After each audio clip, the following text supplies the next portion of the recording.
Donc, je disais que le péché ressemble à la fugue. Vous savez, un enfant qui a fui leur maison, qui a fugué complètement et qui est loin du repas de maman, qui est loin des câlins de papa, qui est loin de tous les privilèges qu'il avait dans leur maison. Et le péché, c'est un peu ça. Alors, on ne peut pas revenir bénéficier de ces privilèges si on ne décide pas de revenir à la maison. Si on ne décide pas de revenir prendre sa place à la maison de son père. On ne va pas, on va manquer l'héritage si on ne revient pas prendre sa place à la maison de son père. Le péché, c'est un peu ça. C'est comme fuguer de ta propre maison, du lieu où tu es né, du lieu où on t'a donné un nom, du lieu où tu as un héritage juste préfet pour toi. Alors, nous allons continuer aujourd'hui ce processus. Je vais prier. Père éternel, Dieu de bonté, Dieu de gloire, je viens devant toi ce matin, Seigneur, premièrement pour te dire merci. Merci pour le Dieu qui tu es, le Dieu qui guérit, le Dieu qui augmente, le Dieu qui secourt, le Dieu qui pourvoit à nos besoins. Je te rends grâce, Seigneur, et je te bénis pour le salut. Cet acte par lequel tu nous permets de revenir à toi malgré notre passé, malgré notre péché, notre état de pécheur et de pécheresse. Cet acte par lequel, Seigneur, tu nous reçois à nouveau comme fils et filles dans la maison et nous restitue notre droit à l'héritage et notre marche dans la destinée. Père, je te rends grâce, je te remercie pour cet amour que tu as pour nous, pour cette miséricorde infinie. Ah, nous péchons une fois, nous péchons deux fois, nous péchons trois fois. Tu es encore là, Père, à attendre que nous changeons de comportement. Merci, Seigneur, de nous aider au travers de ce processus que nous avons entamé par ta grâce ce mois. Les enseignements de ce mois sont d'une importance tellement capitale, Seigneur, parce que c'est le point de départ de toute chose avec toi. C'est le point de départ d'une vie extraordinaire avec toi. C'est le point de départ de toute faveur divine sur nos vies. C'est le point de départ d'une connexion réelle, d'une intimité réelle avec toi. Père, daigne le révéler à chaque personne connectée à ce moment. Que ce soit pas un moment comme tous les autres, mais que ce soit le momentum. Le moment où la personne a pris vraiment la résolution d'entrer non pas seulement dans une repentance de surface qui fait qu'on regrette nos péchés, mais on retombe sur les mêmes péchés demain. Mais que ce soit une repentance active, Seigneur, qui est suivie de la volonté de s'en détourner et de l'effort de changer complètement de chemin. Peu importe les regards des autres, peu importe le monde, ce que le monde peut dire. Merci Seigneur Jésus de nous avoir envoyé ton Esprit Saint comme un don gratuit afin d'habiter en chacun de nous et nous donner la capacité de réussir à fuir véritablement le péché. Je prie que le Saint-Esprit aide chacun de nous à arriver à accomplir l'acte véritable d'une repentance active dont nous pouvons tous en manger des fruits. Amen. Dieu de grâce, Dieu de bonté, nous désirons vraiment entrer dans cette repentance. Non pas n'importe quelle repentance, mais une repentance active. Une repentance active qui nous montre ou bien qui nous amène à détourner complètement le chemin au péché, qui nous amène à tourner complètement le dos à l'ennemi et à commencer à fixer nos regards rien que sur toi pour avoir le courage de marcher dans notre destinée. Bien-aimés dans le Seigneur, nous sommes rentrés dans la quatrième journée de ce processus de repentance. Je ne sais pas combien de souvenirs de fautes tu as déjà écrits dans ton cahier, mais je t'invite à continuer ce processus en demandant au Saint-Esprit de te révéler, de te montrer quand tu as péché, de te montrer ces fautes que tu as commises. Demande au Saint-Esprit son aide, qu'il te montre, qu'il te révèle, qu'il te fasse te souvenir de tous ces péchés que tu as commis et dont tu ne t'es pas repenti jusqu'ici. De te montrer les fois où tu t'es repenti d'une faute particulière en croyant que c'est l'acte de repentance complète, alors que tu t'es repenti peut-être seulement du mensonge, tout en oubliant les autres fautes que tu commettais. Demande au Saint, un moment.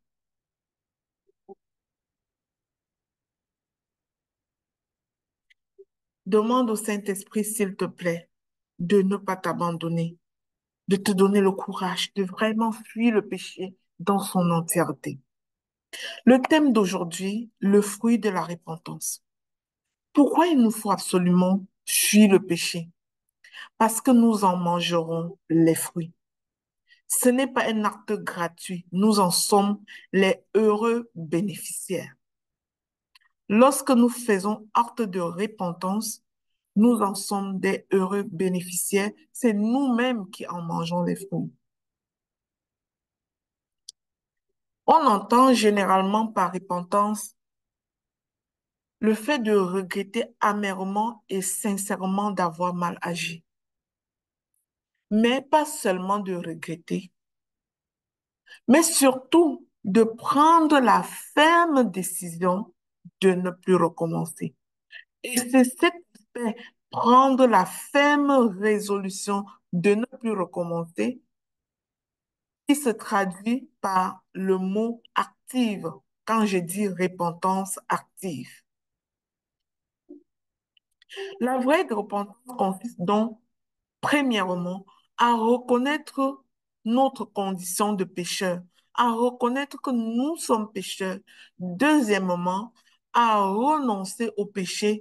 Troisièmement, à décider intentionnellement de tourner le dos au péché et d'adopter une meilleure manière de vivre. Est-ce que nous traversons tous ces étapes où nous nous limitons seulement à regretter nos péchés? Dans cet enseignement d'aujourd'hui, je vais vous partager ce que la repentance n'est pas. Ensuite, ce que la repentance est. Et à la fin, quels en sont les fruits. Quels sont les fruits, les bénéfices d'une vraie repentance. Je vais commencer par mettre le décor avec ce verset biblique, ce passage, Matthieu 3, versets 5 à 8. Il est écrit, les habitants de Jérusalem et de toute la Judée, de tous les pays des environs du Jourdain, se rendaient auprès de lui, confessant leurs péchés, et ils se faisaient baptiser par lui dans le fleuve du Jourdain.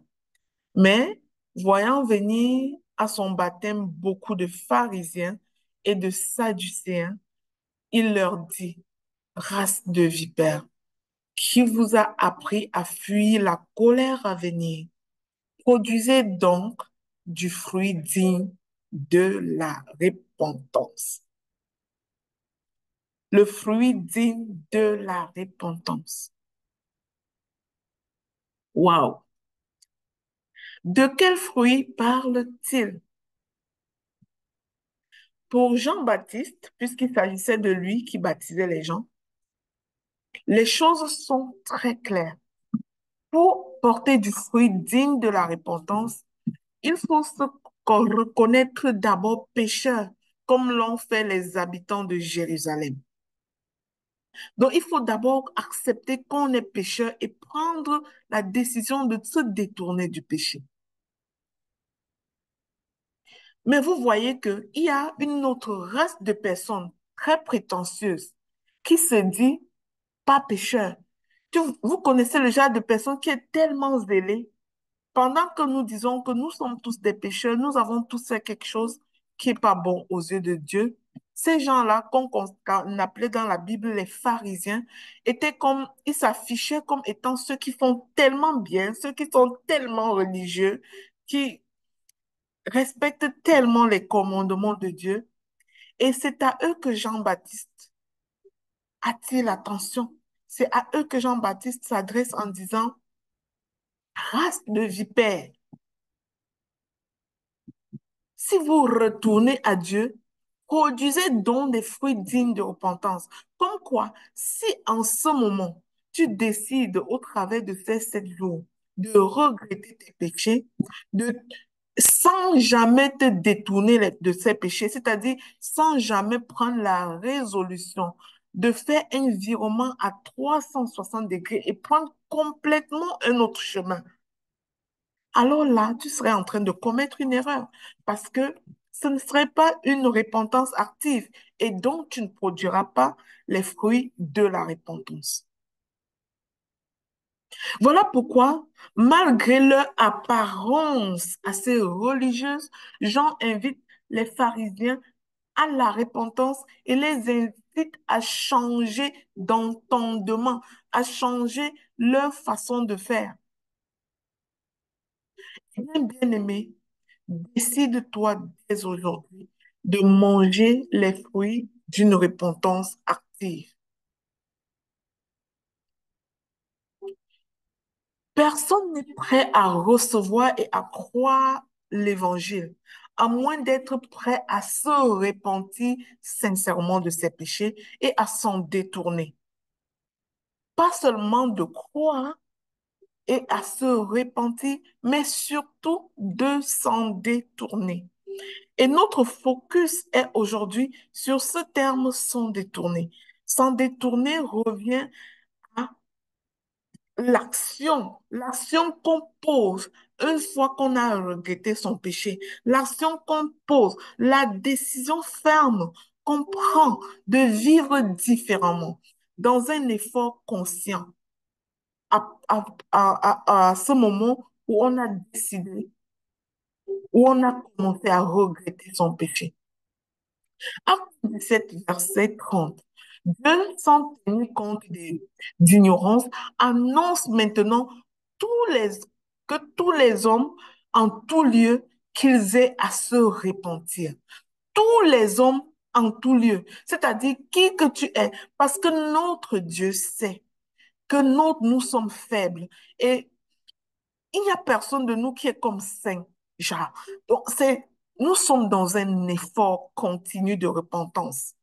Parce que le péché peut être parfois très subtil, au point où quand tu le commets même, tu ne t'en rends même pas compte. Souvenez-vous de la première journée où je vous ai parlé de la compromission cachée, ce genre de péché que nous commettons avec une très bonne intention, avec l'envie d'aider quelqu'un, avec l'envie d'apporter du secours à quelqu'un. Mais dans cet acte, nous, nous commettons quand même un péché très, très emballé dont nous ne prenons pas nécessairement conscience. C'est ça, Dieu appelle tous les hommes à se repentir. Parce que même toi qui crois que tu es saint, tu n'as jamais commis de faute, peut-être quelque chose. Il y a peut-être juste un regard hautain que tu as posé sur quelqu'un. Il y a peut-être juste le nom de quelqu'un que tu as prononcé en vain sur son dos. Il y a peut-être juste un enfant à qui tu n'as pas fait un partage égal quand tu partageais le repas. Il y a quelque chose peut-être quelque part que tu as manqué. Donc, soyons sincères, mes frères et sœurs, de dire, nous sommes tous pécheurs et nous devons tous faire acte de repentance, mais pas seulement d'une repentance passive où on dit, oh, je regrette mes péchés, puis après on revient à la case de départ, mais une repentance active où on s'en détourne une fois pour toutes du péché dont on a pris conscience et s'engage véritablement à ne plus recommencer. La repentance active est donc un engagement une alliance avec Dieu, de lui dire, Seigneur, je me rappelle que hier j'ai pris ce qui n'est pas à moi. Dès maintenant, ce ne sera plus jamais comme avant. Je ne prendrai plus jamais. Intentionnellement, je ferai l'effort de ne pas toucher à ce qui est à moi. Et on se lèverait même pour aller restituer ce qu'on a pris et qui n'est pas à nous. Et c'est la partie qui fait le plus mal, aller restituer. La repentance est l'une des doctrines les plus fondamentales de la Bible. Mais de nos jours, d'enseignants de la parole sont focalisés sur la grâce. Oui, ils sont focalisés sur la grâce, c'est-à-dire cette grâce que nous recevons comme la manne. Et puis, nous sommes juste sauvés. Et puis, nous pouvons faire les choses comme nous voulons. C'est le temps de la grâce. Et nous, non, mes amis, détrompons-nous. Le Seigneur nous accorde sa grâce, mais il est aussi le juste juge. Il est aussi le juste juge comme nous avons vu dans les 3 premières journées de cet enseignement. Personne n'est prêt à recevoir l'évangile et à croire, à moins d'être prêt à se repentir de ses péchés et à s'en détourner. Avant de rencontrer Jésus, Jean-Baptiste n'avait qu'un seul discours.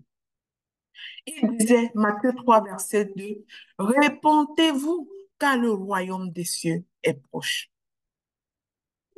Mais s'il avait continué à répéter cette parole sans jamais montrer l'agneau de Dieu, son œuvre aurait été imparfaite. Parce que dès qu'il a montré Jésus, Jésus a repris le flambeau, il a continué à prêcher le même message. Matthieu 4, verset 17. Jésus disait, répentez-vous, car le royaume des cieux est proche. Et c'était le seul message de Jésus. Répentez-vous, car le royaume des cieux est proche. Le Nouveau Testament est rempli de proverbes où Jésus est en train de dire, le royaume des cieux est semblable à. Le royaume des cieux est semblable à ceci. Un peu comme s'il essayait, il faisait son effort de rendre ce royaume attrayant, de porter ce royaume à notre connaissance, afin que nous soyons vraiment attirés et que nous comprenions qu'il vaut mieux pour nous d'en faire partie, en fait. Et le chemin pour y en faire partie, c'est le chemin de la repentance. Ce qu'il dit, repentez-vous, car le royaume des cieux est proche. C'est-à-dire, si tu veux entrer dans ce royaume, alors réponds-toi. Et c'est ce processus que nous faisons ce mois. Et j'espère que vous sentez l'importance d'une telle démarche. En fait, c'est le genre de démarche que parfois nous n'y pensons pas, mais c'est la démarche qui soit plus essentielle dans notre vie, en fait, dans notre vie d'enfant de Dieu. Un enfant de Dieu qui ne fait pas de démarche de repentance sincère et de retour véritable à la maison comme fils, c'est un enfant de Dieu qui a perdu quelque chose. Nous voyons des gens ici qui disent, ah, moi je respecte les principes divins, je paye ma dîme, je donne aux pauvres, je prie, je fais le jeûne, je me mortifie le corps, mais je ne vois pas la bénédiction, je ne vis pas cette bénédiction. C'est parfois parce que il y a cette étape que tu n'as pas fait, le processus de repentance, parce que Jésus a prêché un seul message, répentez-vous, car le royaume des cieux est proche. Alors, si tu veux être citoyen, ambassadeur de ce royaume, jouissant de tous les privilèges accordés aux citoyens et aux ambassadeurs de ce royaume, tu as intérêt à te repentir, à te repentir. Alors, quand Jésus envoya ses disciples, lisez au travers du Nouveau Testament. Dans Marc 6, verset 12, ils partirent et ils prêchèrent la repentance. Si on a une église, si on a une œuvre où on enseigne la parole de Dieu et qu'on manque d'enseigner la repentance. On a tout manqué. C'est-à-dire, on a manqué le message essentiel de Jésus. On a tout manqué. Sentons-nous privilégiés de prendre jusqu'à 7 jours, de prendre 7 jours, les amis, pour passer au travers de ce processus. Et soyons sincères dans notre démarche. Nous en mangerons les fruits.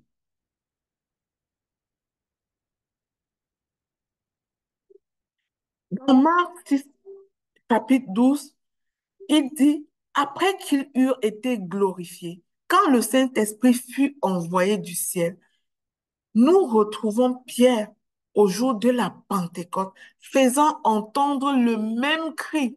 Quel cri? Répentez-vous. La repentance et la foi en l'Évangile avaient produit de si merveilleux résultats. Il y avait la multiplication. Jean-Baptiste passe le flambeau à Jésus. Jésus passe le flambeau aux disciples. Et les disciples se multiplient, partageant le même message.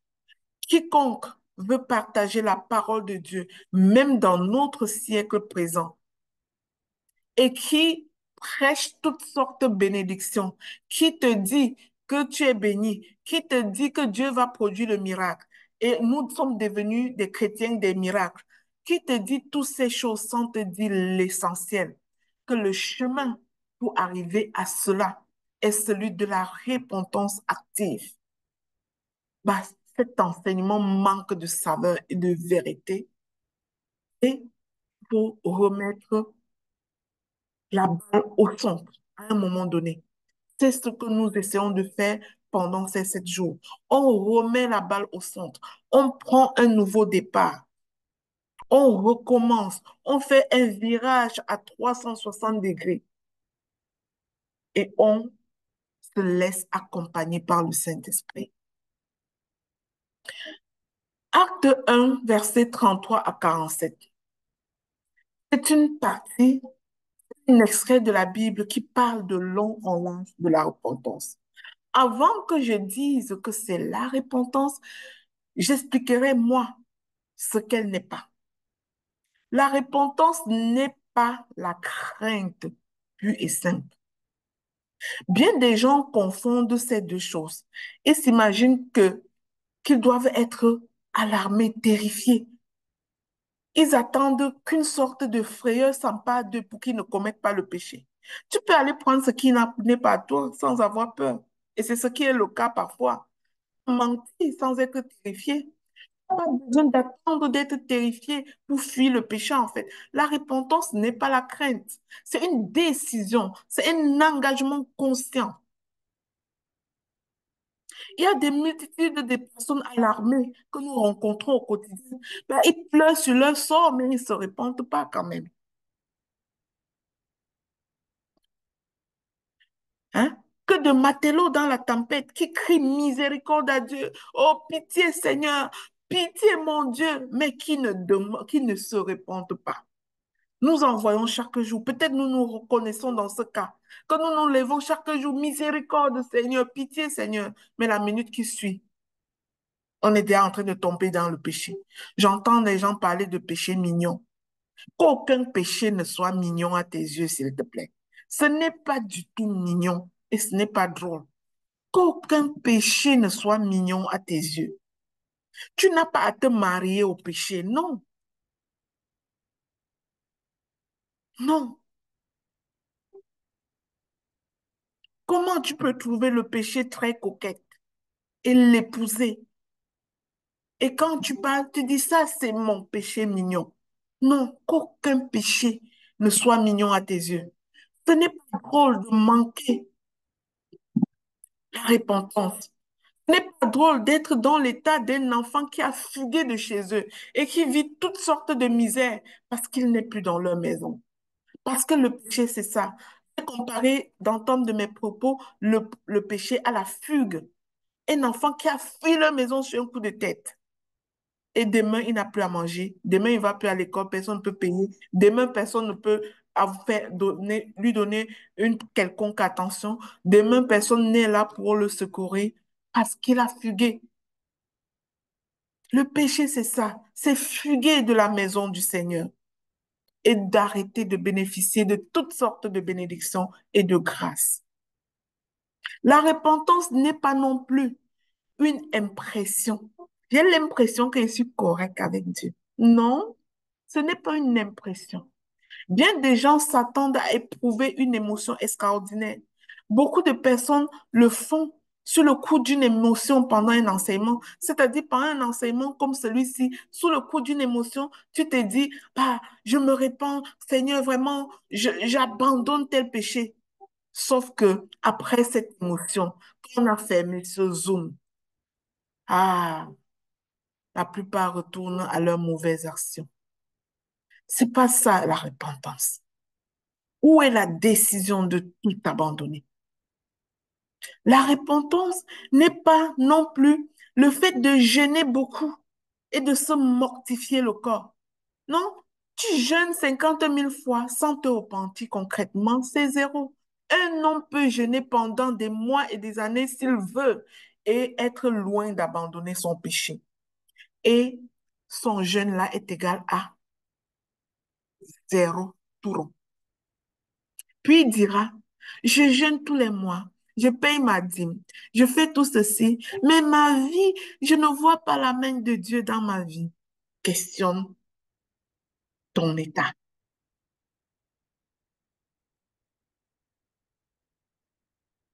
Faire pénitence en persévérant dans le mal n'est pas une façon de se repentir. Autrement, la repentance n'est pas non plus le remords. Observez dans la parole de Dieu ce pécheur, Judas, celui-même qui fait du mal à Jésus, qui a trahi Jésus. Combien de traites y a-t-il entre nous? Hein? Combien de traites? Combien de personnes sont en train de pleurer parce que c'est toi qui es parti orchestrer une histoire rocambolesque et maintenant la personne est en train de pleurer ou la personne est en train de traverser une situation alors qu'il y a ta main dedans, comme la main de Judas. Souvenez-vous que ce Judas a eu des remords. Il en eut de si terribles qu'il s'est livré au suicide. Cependant, il ne s'est pas repenti. La repentance n'est pas les remords, mes frères et sœurs. La repentance n'est pas non plus la simple conviction du péché. Il ne suffit pas d'être convaincu que tu as péché. Cela peut paraître étrange, mais c'est vrai. Il ne suffit pas d'être convaincu. Nous voyons tout le temps des personnes si profondément convaincus de leur péché. Même moi, avant, je pouvais savoir que, ah, je fais ça, c'est pas bon. Mais demain, je fais encore. Jusqu'au moment où je me décide, non, ça y est, c'est fini. Je ne refais plus ça. Et cette décision doit être prise même avant que la tentation ne se présente. Tu n'attends pas d'être tenté, de tomber dans le péché et d'être dans la conviction du péché et les remords. Non, tu prends la décision maintenant avant que la tentation ne se présente.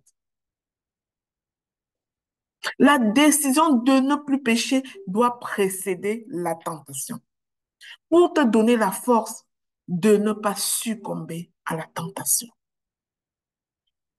Comme ça, quand la tentation viendra de te faire prendre ce qui n'est pas à toi, tu proclameras, je proclame et je déclare que je ne prendrai plus jamais ce qui n'est pas à moi. J'ai décidé délibérément et consciencieusement, je ne tombe plus. Et quand tu vas résister, la Bible dit résister au péché. Quand tu vas résister, au fur et à mesure que tu vas résister, l'ennemi qui te tente, et t'attire au péché, va lâcher prise. Il va aller chercher un candidat ailleurs parce que tu n'es plus sur son marché. Dis avec moi que je ne suis plus candidat à la manipulation de l'ennemi. Je ne suis plus sur son marché. Tu n'es plus candidat parce que tu résistes. Et quand la Bible parle de la résistance au péché, c'est parce que ça prend notre effort. Si tu ne résistes pas, tu vas tomber parce que c'est facile de tomber.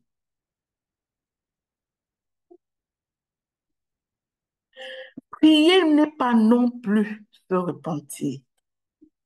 Cela peut aussi paraître étrange, mais bien des gens désireux d'être sauvés se confient vainement dans les prières, le jeûne, dans la lecture de la Bible, s'imaginant que cela va les racheter.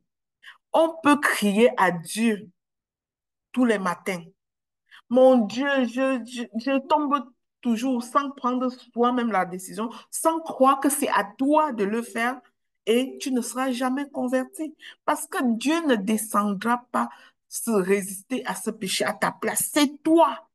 Ça prend du temps, ça prend la fermeté. En dernier lieu, renoncer à un péché particulier n'est pas non plus un indice suffisant de la repentance.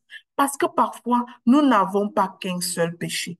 Parfois, nous avons plusieurs péchés. Et si nous demandons, nous nous repentons, nous changeons d'attitude sur un seul péché, continuons à changer d'attitude parce que le seul péché sur lequel nous avons changé d'attitude ne suffit pas pour nous redonner cet état de sanctification dont nous avons besoin.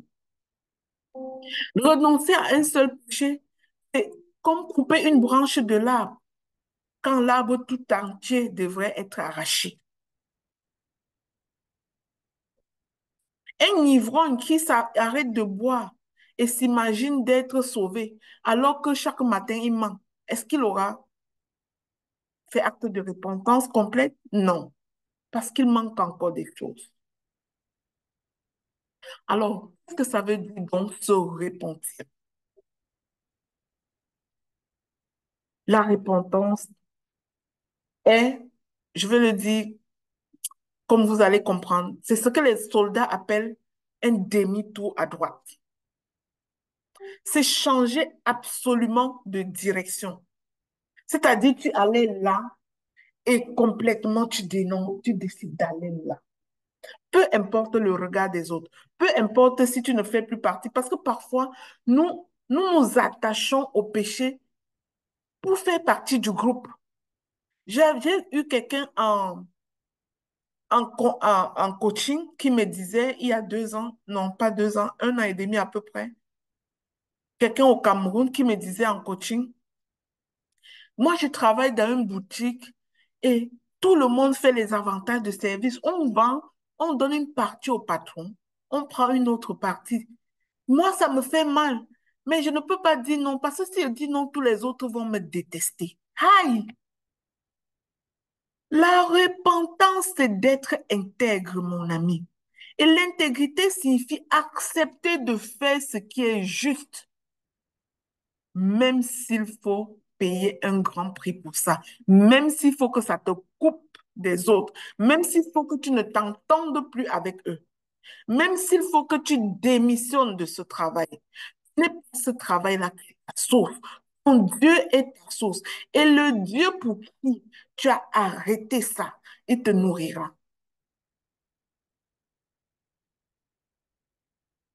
La repentance, c'est changer complètement de direction. C'est oser dire non à ces choses. Et peut-être que Dieu t'aidera à changer le cœur à ces personnes aussi.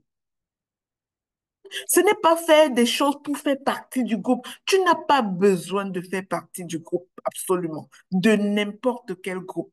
La seule personne dont tu dois te soucier de ne pas te couper de lui, c'est ton Dieu. Mais parfois, nous sommes tellement attachés au péché, à certains péchés, pour que les autres ne disent pas que, pour que les autres ne parlent pas que. Non, ils ne t'ont pas créé. Ils ne t'ont pas créé, les amis. C'est Dieu qui t'a créé. Tu n'as pas de comptes à leur rendre sur ton chemin de sanctification. Peut-être ils vont se moquer de toi, mais accepte cette moquerie. Souviens-toi qu'on s'est moqué de Jésus en premier. Accepte qu'on se moque de toi que tu es vrai. Accepte qu'on se moque de toi que tu ne mens pas. Accepte qu'on se moque de toi que tu ne voles pas. Accepte qu'on se moque de toi que tu ne collabores pas pour tous ces actes de péché. Accepte de ne pas faire partie du groupe. C'est quand tout le monde serait en train d'aller vers le péché. À gauche, choisis de marcher et d'aller à droite toute seule, s'il le faut. Marche et va à droite toute seule, s'il le faut. En réalité, tu n'es pas seule. Tu es avec Dieu. Et une cohorte d'anges t'accompagne. Et tu n'es pas seul. Et tu es plus fort que eux. Tu es seul seulement à tes yeux. Il faut que tu prennes conscience que lorsque tu choisis Christ, tu peux paraître seul dans ce monde. Mais Dieu dit, celui qui est en toi est plus fort que tous ceux-là qui sont contre toi. Peu importe qu'un homme soit heureux ou malheureux dans le péché, retournez-vous, acceptez de mourir s'il le faut pour la justice, acceptez de démissionner s'il le faut pour la justice, acceptez de dire la vérité à tout prix, acceptez de choisir la justice, d'être intègre, d'être aligné dans dans ta voie, dans ta foi, d'être aligné que ce que tu crois, c'est ce que tu es véritablement et ce que les gens peuvent voir. C'est ça l'intégrité. Dieu aime l'homme intègre. Et la repentance active, c'est de décider de commencer à être intègre. C'est un changement d'esprit, c'est ou une détermination à faire ce que Dieu te demande et non ce que le monde aime que tu fasses. Alors, cette vraie repentance, comme je te l'ai dit, quand tu te sens coupé de toutes ces choses, cette vraie repentance doit porter les fruits.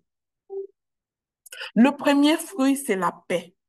Tu sais, quand tu es capable de reconnaître ta faute, de réparer la faute que tu as commise. La parole dit, si tu présentes ton offrande à l'autel et que là, tu te souviens que ton frère a quelque chose contre toi, dépose ton offrande et va d'abord te réconcilier avec ton frère, puis reviens et donne ton offrande. Ça, c'est la partie la plus difficile. Reconnaître que c'est toi qui as tort. Réparer le tort que tu as commis. Le voleur doit rendre l'argent avant d'attendre le secours de Dieu. Si hier tu as pris ce qui est pas à toi, va rendre. Prends courage.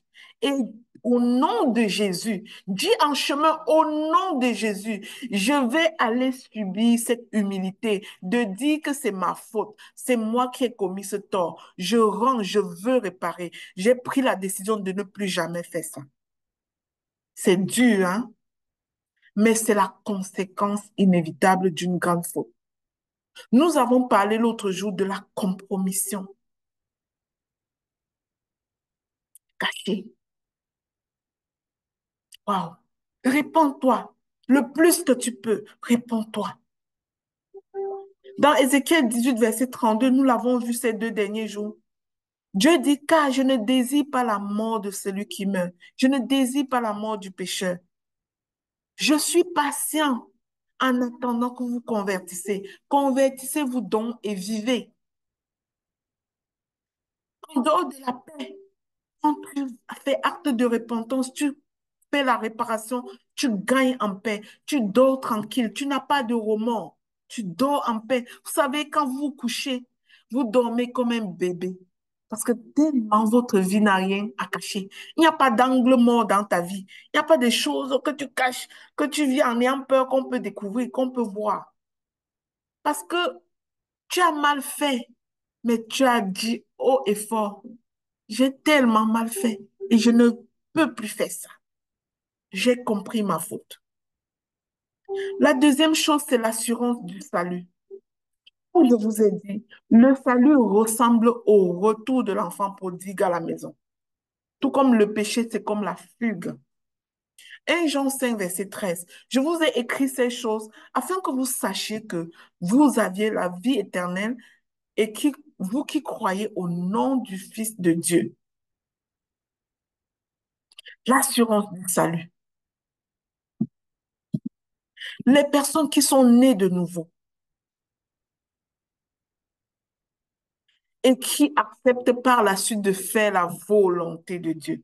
Souvenons-nous qu'il ne s'agit pas seulement de dire, Seigneur, je t'accepte comme mon Seigneur et mon Sauveur. Oui, c'est déjà bien. Mais qu'est-ce que tu continues à faire? Est-ce que tu obéis à Dieu? Est-ce que tu marches selon les voies de Dieu? Est-ce que tu cherches la volonté de Dieu dans ta vie et tu t'y appliques? Lorsque tu le fais, tu es dans l'assurance du salut. Pourquoi beaucoup d'enfants de Dieu ne possèdent pas les fruits, ne produisent pas les fruits de la repentance? Pourquoi? Parce que lorsque ils se sont convertis, ils n'ont pas pris d'engagement ferme. Beaucoup même se sont convertis, ils ont même pris l'engagement ferme, mais ils ont continué à vivre dans le doute. Ils n'ont pas, ils ont douté de ces privilèges, ils ont douté de ces grâces que Dieu peut leur accorder. Ils doutent qu'ils peuvent vraiment avoir la santé divine. Ils doutent qu'ils peuvent vraiment avoir la prospérité. Ils doutent et ils ne manifestent pas ces choses. Non pas parce qu'ils ne sont pas sauvés, mais parce qu'après leur salvation, ils doutent. Ils doutent. Et le doute les empêche de produire, de marcher dans leur destinée.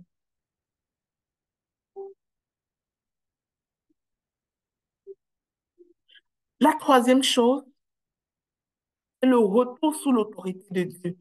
Tu te répands, tu reviens à la maison et tu marches dans ta destinée et tu bénéficies de tous ces privilèges. La personne qui procède à la repentance active revient sous l'autorité de son Dieu qui lui donne donc l'autorisation d'accomplir sa destinée pour laquelle elle a été créée. La repentance active te permet de faire un virage à 360 degrés, gardant une confiance inébranlable en Dieu. Malheureusement, nous observons que certaines personnes se repentent vraiment, mais demeurent dans le doute, car ils n'accomplissent pas concrètement leur destinée. Laissez-moi vous dire d'où viennent ces doutes. C'est que beaucoup d'enfants de Dieu ne sortent pas du rôle de serviteur. Ils sont dans la maison, mais ils se comportent comme s'ils prêtent la maison, en fait. Ils sont dans la maison de leur père. Ils se comportent comme s'ils prêtent la maison. Nous sommes plus que cela, les amis. Nous sommes des fils et des filles. Lorsque tu es revenu sous l'autorité de Dieu par cet acte de repentance que nous sommes en train de faire, c'est ta responsabilité de commencer à jouir de ton statut de fils. Entrons dans une maison quelconque et observons les enfants. Nous allons voir tout de suite, s'il y a un enfant étranger, nous allons savoir. Nous allons voir tout de suite la différence entre le serviteur, la ménagère et les enfants de la maison. Les enfants de la maison jouissent d'une certaine liberté. Ils entrent dans toutes les chambres, dans toutes les pièces. Ils ont l'audace de se comporter comme des fils. Ayons l'audace de nous comporter comme des fils et des filles de Dieu, de telle manière que si notre Père a dit que je vous comble de toute bénédiction dans les lieux célestes, alors nous croyons et nous proclamons que nous recevons toutes les bénédictions dans les lieux célestes. Nous n'avons aucun doute. S'il a dit que nous allons prospérer, nous croyons et nous recevons la prospérité. S'il a dit que ta parole est créatrice, que tu proclames et tu appelles les choses en vie, tu y crois, tu proclames et tu appelles les choses en vie. Parce que ton père l'a dit. Le roi est le seul qui donne la parole qui doit être exécutée dans son royaume. Nous sommes les fils d'un royaume et ce que notre Dieu dit est vrai. Mais est-ce que nous y croyons? Parfois, nous doutons. Nous sentons les maux de tête. Dieu dit par tes meurtres, par mes meurtres, si tu es guéri. Mais toi, tu n'y crois pas. Alors tu restes avec tes maux de tête. Tu n'y crois pas. Il faut croire et appeler la santé que Dieu t'a promis. Cause de nos doutes, nous regardons trop à nos propres forces, à nos propres faiblesses, et nous sommes limités. Nous recevons gracieusement une force, les amis, n'oubliez pas. Après notre repentance, nous recevons la force du Saint-Esprit qui nous accompagne, sur qui nous pouvons compter pour marcher sur la voie de notre destinée. Il est la lumière sur notre sentier. Gardons notre confiance en la toute-puissance du Saint-Esprit et accomplissons notre destinée parce que nous nous sommes repentis. Entrons dans cette mission de vie. Et jouissons de la provision parce que Dieu va pourvoir. S'il a donné la mission, il va donner la provision. Je vous dis souvent ici que quand moi je prends les engagements dans les orphelinats de payer X choses, de payer X nombre d'employés, de donner X nombre de montants d'argent à tous les mois, en aucun temps, j'ai douté que ça sera possible. Pourquoi? Si Dieu a dit qu'il est le Dieu des orphelins, j'y crois et ça va se manifester. Ça veut dire qu'il est le pourvoyeur et pourvoit à leurs besoins. Ça veut dire que je me laisse utiliser pour pourvoir à leurs besoins. Ils ne manqueront pas. Ça, il n'y aura pas de sécheresse par la grâce de Dieu. Pourquoi? Parce que sa parole est vraie. Alors, les amis, regardons constamment à l'auteur de toute grâce. Maintenant que nous procédons à la repentance, nous avons procédé à la repentance. J'espère que tu l'as fait depuis le premier jour. Ne regardons plus à nos propres forces. Regardons à celui qui est l'auteur de toute grâce, de toute bénédiction. Vous savez, quand tu es bénéficiaire de quelque chose dont tu n'es pas conscient, tu n'en manges pas les fruits. J'ai lu une histoire qui disait que le président Lincoln publia une proclamation qui mettait en liberté 3 millions d'esclaves. Et au jour fixé, beaucoup d'esclaves qui n'avaient pas lu cette annonce, même si on les a libérés, ils sont restés chez leur maître. Ils sont restés prisonniers. Maintenant, tu sais que par la repentance, tu dois manger les fruits. Alors, ne fais pas comme ces esclaves qui sont calés chez leur maître. Pourtant, ils avaient déjà la liberté.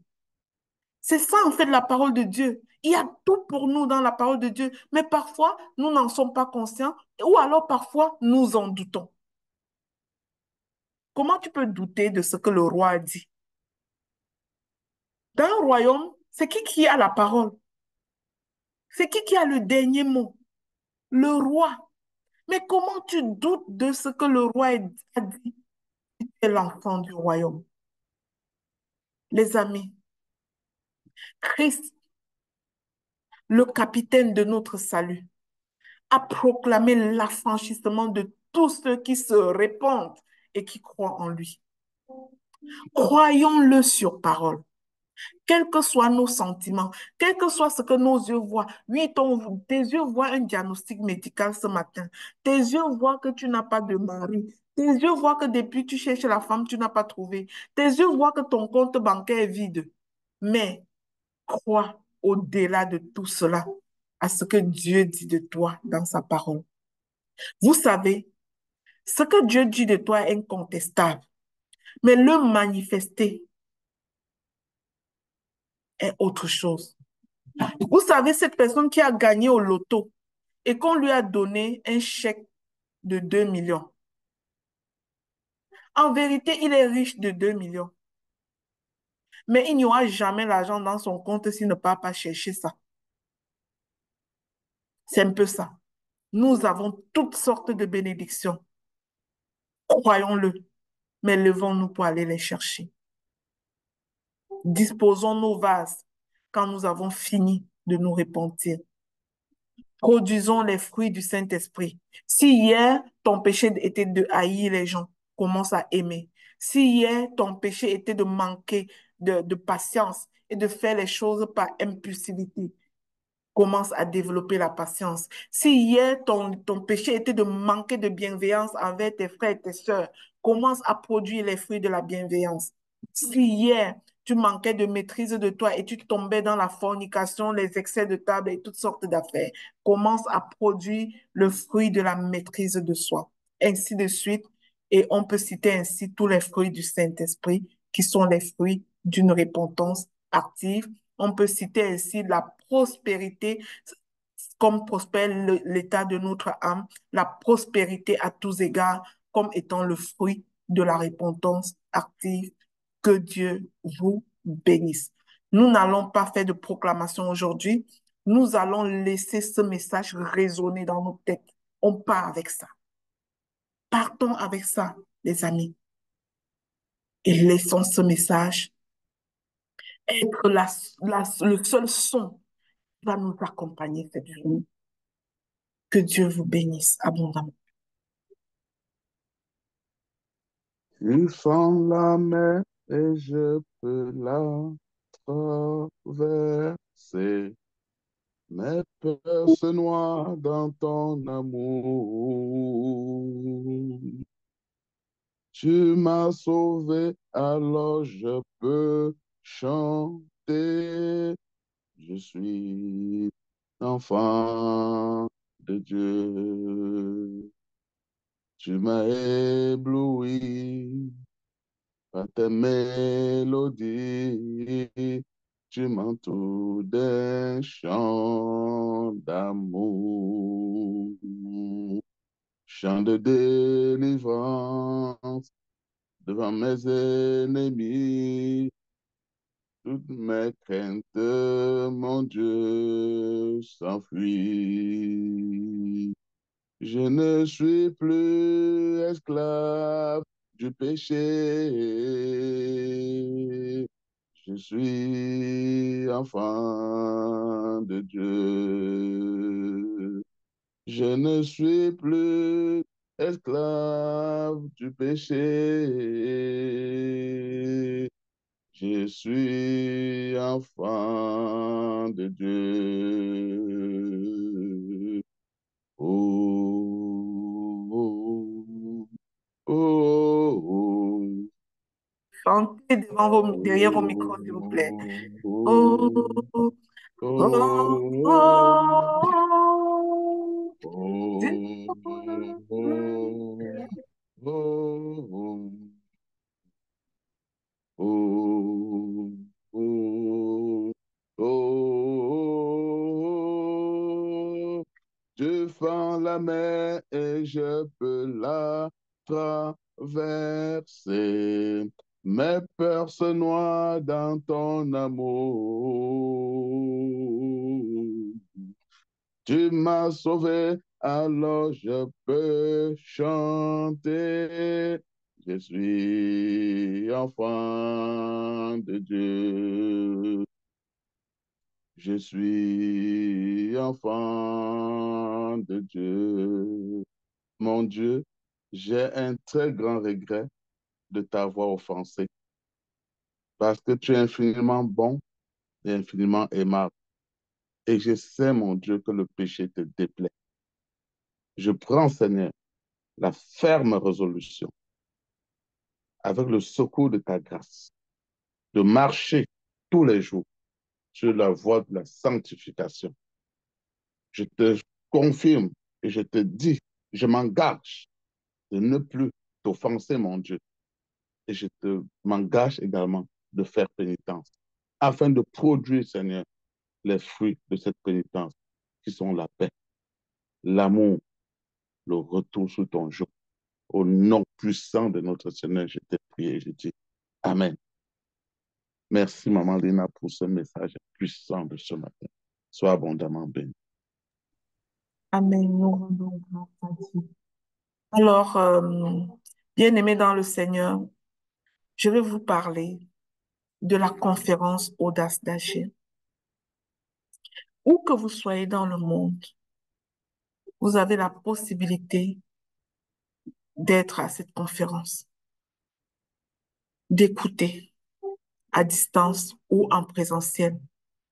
Si tu es au Canada, une fois de plus, je te demande de prendre ta place. Si tu es ailleurs, je te demande de prendre ta place pour être sur Zoom. Contacte Docteur Dorian. Et j'ai été discriminatoire pour vous tous qui êtes en Afrique. Vous ne payez absolument même pas le même prix que les autres. Contactez Docteur Dorian.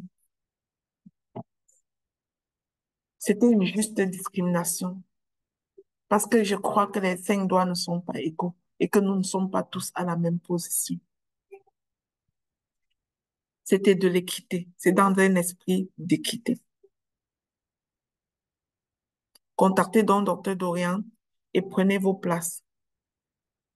Je vais annoncer à tous ceux qui sont connectés à ce Zoom aujourd'hui et qui sont au Canada, qui n'ont pas encore pris leur place à cette conférence, que aujourd'hui, s'ils payent leur place par Interact, pas sur le site, par Interact et m'envoient la preuve, qu'ils fassent, allez visiter sur le site, vous voyez le prix, faites moins 20% et envoyez-moi la preuve par capture d'écran ou à Dr. Dorian. C'est juste pour aujourd'hui. Vous connaissez le numéro, l'adresse Interact du réseau Assurance Chance. Si vous ne connaissez pas, demandez à Dr. Dorian ou même à moi, je vais vous le donner et profitez de ce 20% que j'annonce aujourd'hui seulement pour ceux qui sont ici dans ce temps de prière et qui sont à Montréal, Longueuil, Québec ou autre endroit au Canada. Vous paierez moins 20% juste pour aujourd'hui. Ça finit à minuit d'aujourd'hui. Donc, si c'est ton cas, calcule, va sur le site, tu calcules ce que représente 20%. En tout cas, je vais le dire, c'est 100 $. Va sur, pas besoin d'aller sur le site, fais ton Interact à 80 $. Tu auras 20 $ de réduction. Juste pour aujourd'hui, c'est valable juste pour aujourd'hui. Ceux qui sont en Europe et qui sont en ligne, ils ne payent pas déjà grand-chose. Aussi à eux, ça a été très discriminatoire de les amener à payer genre comme 35 € pour participer à cette conférence-là. C'est, c'est vraiment juste leur donner en fait. Parce que ce qu'ils payent, c'est comme genre 50 $ canadiens. C'est comme 35 €. Donc, prenez aujourd'hui ceux qui sont au Canada et qui peuvent venir sur place, prenez votre place, prenez moins les 20% et prenez votre place. Envoyez-moi surtout votre preuve pour que je vous ajoute dans le groupe. Parce que sinon, on ne saura pas que vous avez payé. Peut-être vous allez vous présenter ce jour-là. Puisqu'il n'y a pas votre nom sur le site, on ne saura pas que vous étiez là. Donc, envoyez la preuve, s'il vous plaît. D'accord? C'est valable pour aujourd'hui seulement. Que Dieu vous bénisse, les amis. Docteur Dorian, est-ce que tu as quelque chose, une annonce pour le réseau? Bonjour à tous. Je veux juste encourager les personnes qui sont là. J'ai vu Laure qui a dit moi et toutes les autres à saisir cette opportunité qui est vraiment magnifique et extraordinaire. Et merci également pour l'enseignement du jour. Nous continuons avec notre collecte mensuelle. Nous sommes le 4. Merci à toutes les personnes qui sont en train d'agir. Que le Seigneur vous bénisse abondamment. Bonne journée à tous. Bonne journée, les amis. Que Dieu vous bénisse. Est-ce qu'il y a quelqu'un ici qui aurait voulu prendre parole avant que je ne ferme?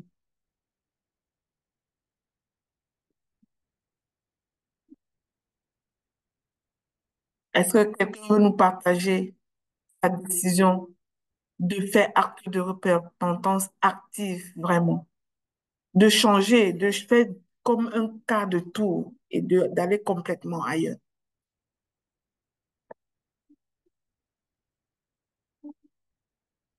Alors, rendons grâce à Dieu pour ce merveilleux moment qui nous a permis de passer aujourd'hui. Et rendez-vous demain, jour saint, pour une autre thématique qui nous conduit dans le même sens. Bonne journée.